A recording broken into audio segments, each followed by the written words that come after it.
സംസ്ഥാനം കടുത്ത സാമ്പത്തിക പ്രതിസന്ധിയിലൂടെ കടന്നുപോകുമ്പോൾ വീണ്ടും ധൂർത്ത് തുടർന്ന് സംസ്ഥാന സർക്കാർ.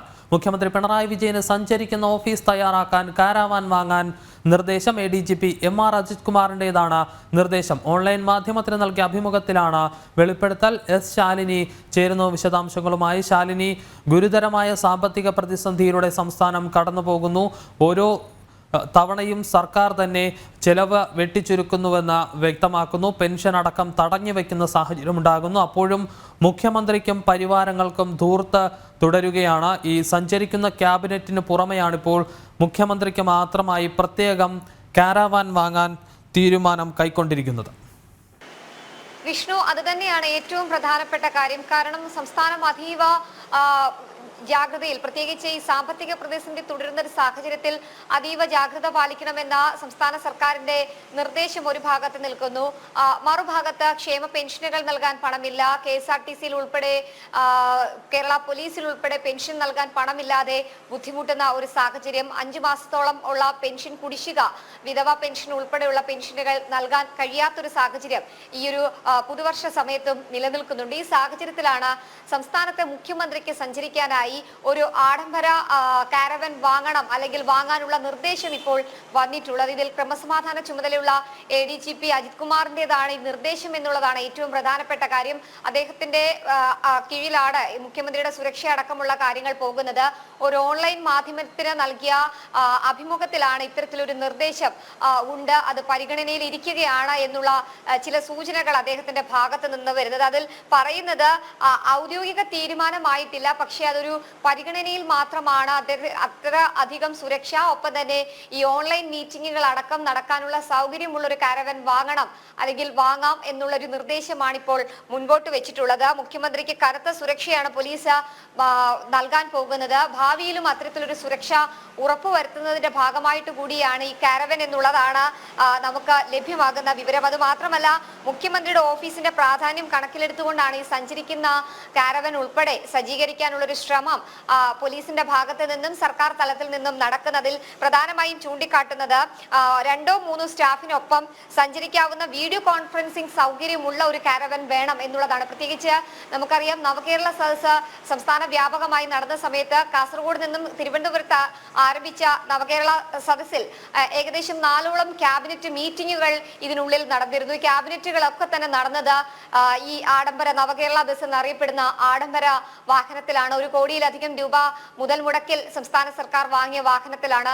സമാനമായി തന്നെ ആയിരിക്കും മുഖ്യമന്ത്രിക്ക് വേണ്ടിയിട്ടുള്ള ഈ കാരവനിലും. ശാലിനി തുടരുക. ഇപ്പോൾ മേരി ജോർജ് സാമ്പത്തിക വിദഗ്ധ ചേരുന്നുണ്ട് ടെലിഫോൺ ലൈനിൽ ഈ വിഷയത്തിൽ പ്രതികരിക്കുന്നതിനായി. ശ്രീ മേരി ജോർജ്, മുഖ്യമന്ത്രിക്ക് സഞ്ചരിക്കുന്ന ഓഫീസ് വാങ്ങാൻ, കാരാവാൻ വാങ്ങാനുള്ളൊരു നിർദ്ദേശം ഇപ്പോൾ സംസ്ഥാന സർക്കാർ സ്വീകരിച്ചിരിക്കുന്നു. ADGP MR അജിത് കുമാറാണ് ഇത്തരത്തിലൊരു നിർദ്ദേശം പരിഗണനയിലുള്ളതായി വെളിപ്പെടുത്തുകയും ചെയ്യുന്നത്. നിലവിൽ തന്നെ വലിയ സാമ്പത്തിക പ്രതിസന്ധിയിലൂടെ സംസ്ഥാനം കടന്നുപോകുന്ന ഒരു സാഹചര്യത്തിലാണ് ഈ അനാവശ്യ ചെലവ്, അല്ലെങ്കിൽ ധൂർത്ത് എന്ന് തന്നെ പറയേണ്ടി വരുന്ന ഈ ഒരു കാരാവാൻ വാങ്ങുന്ന നടപടിയിലേക്ക് സർക്കാർ കടക്കുന്നത്. അതായത് ലോകത്തെവിടെയും കേട്ടുകേൾവിയില്ലാത്ത അത്ര ശക്തമായ ധൂർത്താണ് കേരളത്തിൽ നടന്നുകൊണ്ടിരിക്കുന്നത്. ധനപ്രതിസന്ധി അങ്ങേയറ്റത്താണ്. അതായത് ഈ കടമെടുപ്പ് കാരണം കൊണ്ട് കേരളം എപ്പോൾ കടക്കണിയിലേക്ക് പോകും എന്ന് ചോദിക്കേണ്ട അവസ്ഥ, അത്ര ആശങ്കാജനകമായ ഒരവസ്ഥ നിലനിൽക്കുമ്പോഴാണ് കേരളീയത്തിന് വേണ്ടി നടത്തിയ ധൂർത്ത്, അത് കഴിഞ്ഞ് അതിനെ തുടർന്ന് നവകേരള സദസ് എന്ന് പറഞ്ഞ് നടത്തിയ ധൂർത്ത്, എല്ലാം കൂടി ഭരണസ്തംഭനമുണ്ടായി എന്ന് മാത്രമല്ല, ഇപ്പോഴത്തെ സംസ്ഥാനത്തെ ധനസ്ഥിതി എങ്ങനെയാണ്? സർവ വകുപ്പുകളും, അതായത് ആർക്കൊക്കെ പണം കിട്ടേണ്ടതുണ്ടോ ആ മേഖലകളിലൊന്നും ഒരു പൈസയും കൊടുക്കാൻ കഴിയാതെ മെഡിക്കൽ കോളേജുകളുടെ പ്രവർത്തനം പ്രതിസന്ധിയിലായിരിക്കുന്നു. സ്വകാര്യ മെഡിക്കൽ കോളേജുകളുടെ പ്രവർത്തനം പ്രതിസന്ധിയിലായിരിക്കുന്നു. എന്തുകൊണ്ട്? അവർ കൊടുക്കുന്ന മെഡിക്കൽ സുരക്ഷ, അതായത് ഇൻഷുറൻസ് പരിരക്ഷ അവർക്ക് കിട്ടുന്നില്ല. അവർ കൊടുത്തത് സർക്കാരിൽ നിന്ന് അവർക്ക് കിട്ടുന്നില്ല തിരിച്ച്. അത് കാരണം അതിൽ നിന്ന് അവർ പിന്മാറുന്നു. ഹലോ കേൾക്കാം, ഞാൻ വിചാരിച്ചു ഓക്കെ. അപ്പൊ അങ്ങനെ ഈ മെഡിക്കൽ പരിരക്ഷയിൽ നിന്ന് അവർ പിന്നെ രോഗികൾക്ക് കൊടുക്കാതെ സ്വകാര്യ മെഡിക്കൽ കോളേജുകൾ പിന്മാറുന്നു എന്ന് പറയുമ്പോൾ നമ്മൾ ഒരു കാര്യം ഓർക്കണം. 14,000 കോടിയാണ് 2023 കാരുണ്യ ലോട്ടറിയിൽ നിന്ന് തന്നെ 14,000 കോടി കിട്ടിയ ഒരു സംസ്ഥാന ഗവൺമെന്റ് ആണ്. 800 കോടിയുടെ കടമാണ് ഈ സ്വകാര്യ മെഡിക്കൽ കോളേജുകൾക്ക് കൊടുത്തു തീർക്കാനുള്ളതായിട്ട് പറയുന്നത്. അത് കൊടുക്കാൻ പറ്റാതിരുന്നു എന്ന് വെച്ചാൽ ആ 14,000 കോടിയും എങ്ങനെ ചെലവഴിച്ചു എന്ന് വേണം. അതിൽ കുറെയൊക്കെ ചെലവായിട്ടുണ്ട്, അതായത് ആ മേഖലയ്ക്ക് വേണ്ടി തന്നെ. പക്ഷേ വന്ന മിച്ചം, ആ മിച്ചത്തിൽ നിന്ന് 800 കോടി പോലും മാറ്റിവെക്കാൻ ഗവൺമെന്റിന് കഴിയുന്നില്ലെങ്കിൽ എല്ലാ മേഖലകളിലുമുള്ള പണപ്പിരിവ് മുഴുവനും വകമാറ്റി ചെലവഴിക്കുന്നു എന്നാണ് നാം മനസ്സിലാക്കേണ്ടത്. വകമാറ്റി എവിടെ ചെലവഴിക്കുന്നു? ഇതുപോലെയുള്ള കാരവാൻ പോലെയുള്ള ദൂർത്തിലേക്കാണ് ഇതൊക്കെ ചെലവഴിച്ചു പോകുന്നത്. സംസ്ഥാനത്തിന്റെ ഏതെങ്കിലും ഒരു ക്ഷേമ പ്രവർത്തനത്തിന് വേണ്ടിയല്ല. അതുകൊണ്ടാണല്ലോ സാമൂഹ്യ സുരക്ഷാ പെൻഷൻ 5 ഗഡു ഇപ്പോൾ ഡ്യൂ ആയിരിക്കുന്നു. പാവപ്പെട്ടവർ പിച്ചച്ചട്ടിയും എടുത്ത് പിന്നെ പുറത്തേക്ക് ഇറങ്ങുമ്പോൾ അതിന് പോലും ആക്ഷേപം മുതിർക്കുന്ന ഒരു ഗവൺമെന്റ്. നമ്മൾ ഓർക്കണം, കാരവാൻ എന്ന് പറയുന്ന ഒരു റണ്ണിംഗ് ഓഫീസ് അദ്ദേഹത്തിന് തയ്യാറാക്കി കൊടുക്കുക, അതിനകത്ത് അദ്ദേഹത്തിന് സർവ്വ സജ്ജീകരണങ്ങൾ ഒരുക്കി കൊടുക്കുക. അങ്ങനെയൊക്കെ ഒരു ജനപ്രതിനിധി, അദ്ദേഹത്തെ ജനങ്ങളാണ് തെരഞ്ഞെടുത്തയച്ചത്. ജനക്ഷേമപ്രദമായിട്ട് 999,000 വാഗ്ദാനങ്ങൾ നൽകിയാണ് ഭരണത്തിൽ വന്നത്. അങ്ങനെ ഭരണത്തിൽ വന്ന ഒരു മുഖ്യമന്ത്രി ഇത്തരത്തില് ദൂർത്തിലേക്ക് തിരിയുക, ജനനന്മ മറക്കുക, പിന്നെ പ്രതിഷേധം പ്രകടിപ്പിക്കുന്നവരുടെ തലമണ്ട അടിച്ചു പൊട്ടിക്കുക, അവരെ കുറുവടി കൊണ്ട് അടിക്കുക, അവരെ എല്ലാ തരത്തിലും കൊലയ്ക്ക് കൊടുക്കത്തക്ക രീതിയിൽ മാറി. ഇതൊക്കെ ചെയ്യുന്നിടത്ത് കാരവാൻ വാങ്ങിയാൽ തന്നെ നാം ഓർക്കണം, 37-40 വണ്ടികളുടെ അകമ്പടി കൂടി അദ്ദേഹത്തിന് കാണും. അങ്ങനെയുള്ള ഒരു മുഖ്യമന്ത്രി ജനങ്ങളെ ഭയമാണെങ്കിൽ തന്നെ പിന്നെ വിജയിപ്പിച്ച് അയച്ച ജനങ്ങളെ ഭയക്കുന്നത് കൊണ്ടാണല്ലോ ഇത്രയധികം വണ്ടികൾ, സുരക്ഷാ വണ്ടികൾ മുന്നിലും പുറകിലും പോകുന്നത്. പിന്നെ റിസൈൻ ചെയ്ത് പുറത്തു പോകണം. മുഖ്യമന്ത്രി സ്ഥാനത്തിന് ഭീതിയാണ്. ജനങ്ങൾക്ക് വേണ്ടാതെ വരുമ്പോഴാണല്ലോ ജനങ്ങൾ അദ്ദേഹത്തെ കൊല്ലാൻ ശ്രമിക്കുമെന്ന് പേടിക്കേണ്ടത്. അങ്ങനെ കൊല്ലാൻ ശ്രമിക്കുമെന്ന പേടി അദ്ദേഹത്തിനുണ്ടെങ്കിൽ അദ്ദേഹം റിസൈൻ ചെയ്ത് വീട്ടിലിരിക്കണം, ഈ പണി ഉപേക്ഷിച്ച്. ഇത് ഖജനാവ് കാലിയാക്കുന്ന കൊള്ള, ആ കൊള്ളയ്ക്ക് കൂട്ടുനിൽക്കുകയാണ് മുഖ്യമന്ത്രിയും അദ്ദേഹത്തിന്റെ പാദസേവകരായ ഉദ്യോഗസ്ഥരും. പ്രത്യേകിച്ച് പോലീസ് വകുപ്പ് ആഭ്യന്തരം കൈയാളുന്ന മുഖ്യമന്ത്രി ആയതുകൊണ്ട് എന്തിനാണ് പിന്നെ ആഭ്യന്തര വകുപ്പ് അവിടെ ഇരിക്കുന്നത്? കാരവാൻ ഒരുക്കാതെ അദ്ദേഹത്തിന്റെ സുരക്ഷ ഉറപ്പാക്കാൻ അവർക്ക് കഴിയുന്നില്ലെങ്കിൽ ഈ പോലീസുകാർ തന്നെ, മിസ്റ്റർ അജിത് കുമാറിനെ പോലെയുള്ള പോലീസുകാർ തന്നെ സ്വയം പിരിഞ്ഞു പോവുകയാണ് വേണ്ടത്. ഞാൻ കഴിവില്ലാത്തവനാണ് എന്ന് പറഞ്ഞ് പിരിഞ്ഞു പോവുകയാണ് വേണ്ടത്. അതല്ലാതെ ജനങ്ങൾ നികുതി പണമായിട്ട് കൊടുക്കുന്നത് എടുത്ത് മുടിക്കാനുള്ള ഓരോരോ പഴുതുകൾ കണ്ടെത്തുകയല്ല വേണ്ടത്. വളരെ നന്ദി മേരി ജോർജ് ഈ ഘട്ടത്തിൽ പ്രതികരിച്ചതിന്. സാമ്പത്തിക പ്രതിസന്ധിയിലും ധൂർത്ത് തുടരുകയാണ് സംസ്ഥാന സർക്കാർ. ശാലിനി തുടരുന്നുണ്ട്. ശാലിനി, നിലവിലെ കേരളത്തിലെ സാഹചര്യത്തിൽ സഞ്ചരിക്കുന്ന ഓഫീസ് മുഖ്യമന്ത്രിക്ക് ആവശ്യമുണ്ടോ എന്നുള്ളതാണ് ഏറ്റവും പ്രധാനപ്പെട്ട ചോദ്യം. കാരണം കണ്ണൂരിലേക്കടക്കം തിരുവനന്തപുരത്ത് നിന്ന് മുഖ്യമന്ത്രി ഇപ്പോൾ പോകുന്നത് വിമാനത്തിലാണ്. കാറിൽ സഞ്ചരിക്കുന്ന സാഹചര്യം, റോഡ് മാർഗം സഞ്ചരിക്കുന്നത് 1 മണിക്കൂറിൽ താഴെ എത്താൻ കഴിയുന്ന സ്ഥലങ്ങളിലേക്ക് മാത്രമാണ്. അതായത് തിരുവനന്തപുരത്ത് നിന്ന് കൊല്ലം, പത്തനംതിട്ട, ആലപ്പുഴ അടക്കമുള്ള ജില്ലകളിലേക്ക് പരമാവധി 3 മണിക്കൂർ ദൂരം സഞ്ചരിക്കാവുന്ന രീതിയിലേക്ക് മാത്രമാണ് മുഖ്യമന്ത്രി കാറിൽ സഞ്ചരിക്കുന്നത്. മറ്റിടങ്ങളിലേക്കെല്ലാം വിമാനത്തിൽ അല്ലെങ്കിൽ അടിയന്തര ഘട്ടത്തിൽ മുഖ്യമന്ത്രിക്ക് തന്നെ സഞ്ചരിക്കാൻ ഹെലികോപ്റ്റർ അടക്കമുള്ള സൗകര്യങ്ങളുണ്ട്. ഈ ഘട്ടത്തിലാണ് ഇത്തരത്തിൽ സഞ്ചരിക്കുന്ന ഓഫീസ് അടക്കം ധൂർത്ത് തുടർന്ന് സംസ്ഥാന സർക്കാർ അത്തരത്തിൽ തീരുമാനത്തിലേക്ക് എത്തിച്ചേർന്നിരിക്കുന്നത്.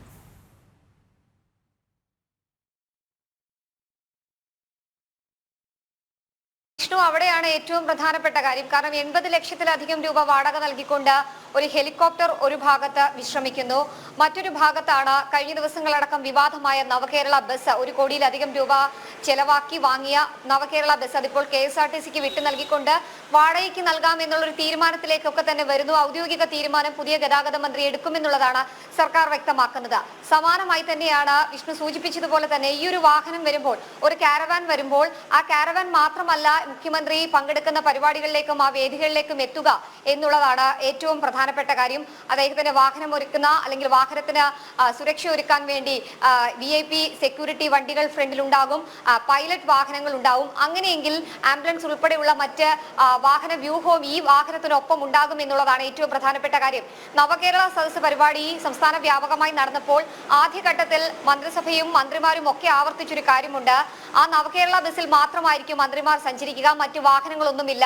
വാഹന ഗതാഗതം നിയന്ത്രിക്കാനും ഒപ്പം തന്നെ തിരക്കൊഴിവാക്കാനുമാണ് എന്നുള്ളതായിരുന്നു അന്നത്തെ അവരുടെ ന്യായീകരണം.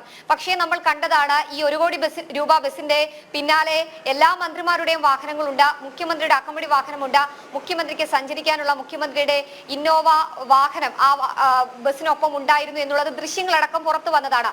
സമാനമായി തന്നെയായിരിക്കും ഈ ഒരു കടുത്ത സാമ്പത്തിക പ്രതിസന്ധിയിലൂടെ നീങ്ങുമ്പോൾ MR അജിത് കുമാർ ക്രമസമാധാന ചുമതലയുള്ള ADGP നൽകിയിട്ടുള്ള ഈ നിർദ്ദേശം സംസ്ഥാന പോലീസും സർക്കാരും നടപ്പാക്കുകയാണെങ്കിൽ വലിയ രീതിയിലുള്ള ഒരു സാമ്പത്തിക പ്രതിസന്ധി വീണ്ടും സർക്കാർ ഉണ്ടാക്കുമെന്നുള്ളതിൽ സംശയമില്ല. പക്ഷേ 2ാം പിണറായി സർക്കാർ അധികാരത്തിലേറുമ്പോൾ ക്ഷേമ പെൻഷനുകൾ വർദ്ധിപ്പിക്കുമെന്നുള്ള ബജറ്റിലെ നിർദ്ദേശങ്ങൾ, അത് കൂട്ടി നൽകുമെന്നുള്ള നിർദ്ദേശങ്ങൾ, പക്ഷെ അതൊക്കെ തകരുന്ന ഒരു സാഹചര്യമാണ് നിലവിലെ സമ്പദ് വ്യവസ്ഥയിൽ അല്ലെങ്കിൽ സാമ്പത്തിക അവസ്ഥയിൽ സംസ്ഥാനത്ത് കാണുന്നത്. കേന്ദ്രം ഫണ്ട് നൽകുന്നില്ല എന്നുള്ള ന്യായീകരണങ്ങൾ മാധ്യമങ്ങൾക്ക് മുൻപിലൊക്കെ വന്ന് ജനത്തെ തെറ്റിദ്ധരിപ്പിക്കാൻ ഒരു ഭാഗത്ത് ശ്രമം നടക്കുന്നു, മറുഭാഗത്ത് ഇതേപോലെ തന്നെ ആർഭാടവും ആഡംബരവും തുടരുന്നു എന്നുള്ളതാണ് ഏറ്റവും പ്രധാനപ്പെട്ട കാര്യം. കാരണം മുഖ്യമന്ത്രിക്കായി അധിക പണം പൊതുഖജനാവിൽ നിന്നും സാധാരണക്കാരുടെ നികുതി പണം എടുത്ത് ചെലവാക്കുന്നു എന്നുള്ളൊരു ആക്ഷേപം തുടക്കം മുതലേ ഉണ്ട്. ക്ലിഫ് ഹൗസിന്റെ നവീകരണം, ഒപ്പം തന്നെ ക്ലിഫ് ഹൗസിലെ നീന്തൽക്കുളം വൃത്തിയാക്കൽ, പശുത്തൊഴുത്ത് വൃത്തിയാക്കൽ, അത്തരത്തിലുള്ള നിർമ്മാണ പ്രവർത്തനങ്ങൾക്ക് ഒപ്പം തന്നെ മുഖ്യമന്ത്രിയുടെ ഔദ്യോഗിക വസതി, വെറും 2 നിലയുള്ള ഔദ്യോഗിക വസതിയിലേക്ക് ലിഫ്റ്റ് സംവിധാനം കൊണ്ടുവരാനായി ലക്ഷങ്ങൾ ഖജനാവിൽ നിന്ന്, ഒപ്പം തന്നെ മന്ത്രിമാരുടെ വീടുകൾ മോടി പിടിപ്പിക്കാനായി ലക്ഷങ്ങൾ പൊതു ഖജനാവിൽ നിന്ന് ചെലവഴിക്കുന്നു. തൊട്ടു പിന്നാലെ വാഹനം, വളരെ കുറച്ചു നാൾ പഴക്കമുള്ള മുഖ്യമന്ത്രിയുടെ ആദ്യ വാഹനം മാറ്റി കറുത്ത നിറത്തിലുള്ള വാഹനം വാങ്ങുന്നു, അതിന് പൈലറ്റ് വാഹനങ്ങൾ വാങ്ങുന്നു. ഈ മന്ത്രിമാരുടെ എല്ലാം വാഹനങ്ങൾ അതേപോലെയുള്ള വാഹനങ്ങളാക്കാനുള്ള ശുപാർശകളും നിർദ്ദേശങ്ങളും ഒക്കെ തന്നെ ഒരു ഭാഗത്ത് നിൽക്കുന്നു. എന്തായാലും സാധാരണ ജനങ്ങൾ പട്ടിണി കിടക്കുമ്പോഴാണ് ഇത്തരത്തിലുള്ളൊരു സാധാരണക്കാരുടെ പാർട്ടി അല്ലെങ്കിൽ തൊഴിലാളി സംഘടനകളുടെയും തൊഴിലാളി വർഗത്തിന്റെയും പാർട്ടി എന്ന് അവകാശപ്പെടുന്ന CPM ഇത്തരത്തിലൊരു നടപടി അല്ലെങ്കിൽ LDF ഇത്തരത്തിലൊരു നടപടി സ്വീകരിക്കുന്നത് എന്നുള്ളതാണ് ഏറ്റവും ആക്ഷേപകരമായിട്ടുള്ള കാര്യം. ഒരുപക്ഷെ സാമ്പത്തിക വിദഗ്ധ കൂടിയായിട്ടുള്ള മേരി ജോർജ് ചൂണ്ടിക്കാട്ടിയതുപോലെ തന്നെയാണ് ഒരുപക്ഷെ സാധാരണ ജനങ്ങൾ തെരഞ്ഞെടുപ്പിലൂടെ അധികാരത്തിലേറ്റിയ മുഖ്യമന്ത്രി ഉൾപ്പെടെ ഉള്ളവർക്ക് ഇത്രയധികം സുരക്ഷ വേണമോ, അല്ലെങ്കിൽ ഇത്രയധികം കാരവൻ സുരക്ഷ കൂടി ഉണ്ടെങ്കിൽ മാത്രമേ മുഖ്യമന്ത്രി സംസ്ഥാനത്ത് സുരക്ഷിതനാകുമോ എന്നൊരു ചോദ്യം കൂടിയാണ് ഈ ഘട്ടത്തിൽ ഉയരുന്നത്. എന്തായാലും അന്തിമ തീരുമാനത്തിനായി നമുക്ക് കാത്തിരിക്കാം. മുഖ്യമന്ത്രിയും ഇതിനൊരു അംഗീകാരം നൽകുമോ, അതോ ADGPയുടെ വെറും നിർദ്ദേശം മാത്രമായി ഇത് തുടരുക എന്നുള്ളത് വരും ദിവസങ്ങളിൽ, വരും മണിക്കൂറുകളിൽ മാത്രമേ നമുക്ക് തീരുമാനിക്കാനും ഒരുപക്ഷെ ഉറപ്പിക്കാനും സാധിക്കുകയുള്ളൂ. എന്തായാലും ഔദ്യോഗികമായ ഒരു നിർദ്ദേശം വന്നിട്ടുണ്ട് എന്നുള്ളതാണ് ADGPയുടെ ഈ ഓൺലൈൻ മാധ്യമത്തിന് നൽകിയിട്ടുള്ള നിർദ്ദേശത്തിൽ നിന്ന് നമുക്ക് മനസ്സിലാകുന്നത്. വിഷ്ണു.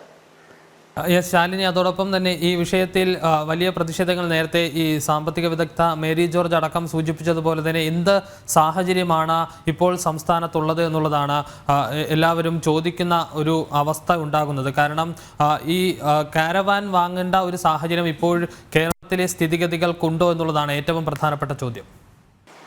വിഷ്ണു, അത് തന്നെ ഏറ്റവും പ്രധാനപ്പെട്ട കാര്യം. കാരണം ഈ ഒരു ഹെലികോപ്റ്റർ വാടകയ്ക്ക് എടുക്കുന്ന സമയത്തൊക്കെ ഉണ്ടായ ഒരു വിവാദങ്ങൾക്ക്, വിമർശനങ്ങൾക്കൊക്കെ സമാനമായ ഒരു സാഹചര്യം തന്നെയാണ് ഇത് എന്നുള്ളതാണ് ഏറ്റവും പ്രധാനപ്പെട്ട കാര്യം. കാരണം നിരവധി വാഹനങ്ങൾ സംസ്ഥാനത്തുണ്ട്. മുഖ്യമന്ത്രിക്കായി എല്ലാ അത്യാധുനിക സുരക്ഷാ സംവിധാനങ്ങളും ക്രമീകരിച്ചുകൊണ്ടാണ് പുതിയ വാഹനം വാങ്ങിയത്. അതിന് പൈലറ്റ് വാഹനങ്ങളുണ്ട്, പോലീസിന്റെ അകമ്പടിയുണ്ട്. മേരി ജോർജ് ചൂണ്ടിക്കാട്ടിയതുപോലെ ഏകദേശം 40ഓളം വാഹനങ്ങൾ അകമ്പടിയായി അദ്ദേഹത്തിന്റെ കോൺവോയ്ക്കൊപ്പം ഉണ്ട് എന്നുള്ളതാണ് ഏറ്റവും പ്രധാനപ്പെട്ട കാര്യം. Z+ കാറ്റഗറി സുരക്ഷയൊക്കെ ഒക്കെ സംസ്ഥാനത്ത് നിലനിൽക്കുമ്പോൾ തന്നെയാണ് ഈ കാരവനിലൂടെ കൂടി മുഖ്യമന്ത്രി സഞ്ചരിക്കണം, അല്ലെങ്കിൽ അത്തരത്തിലൊരു സുരക്ഷയാണ് നിലവിലെ സാഹചര്യത്തിൽ മുഖ്യമന്ത്രിക്ക് വേണ്ടത് എന്നുള്ളത് ഒരുപക്ഷെ സാധാരണ ജനങ്ങളെ കൊഞ്ഞണം കുത്തുന്നതിന് സമാനമാണ് എന്നുള്ള വിമർശനം ഈ ഘട്ടത്തിൽ തന്നെ ഉയരുന്നുണ്ട്. എന്തായാലും വരും ദിവസങ്ങളിൽ പ്രതിപക്ഷവും ഈ കാര്യത്തിൽ പ്രതികരിക്കും, ഔദ്യോഗിക പ്രതിഷേധങ്ങൾക്ക് കൂടി വഴിവെക്കും എന്നുള്ളതിൽ സംശയമില്ല. എന്തായാലും തീരുമാനം ഔദ്യോഗികമായി വരാൻ കാത്തിരിക്കാം. ഒപ്പം തന്നെ നിർദ്ദേശം വന്നിട്ടുണ്ട്.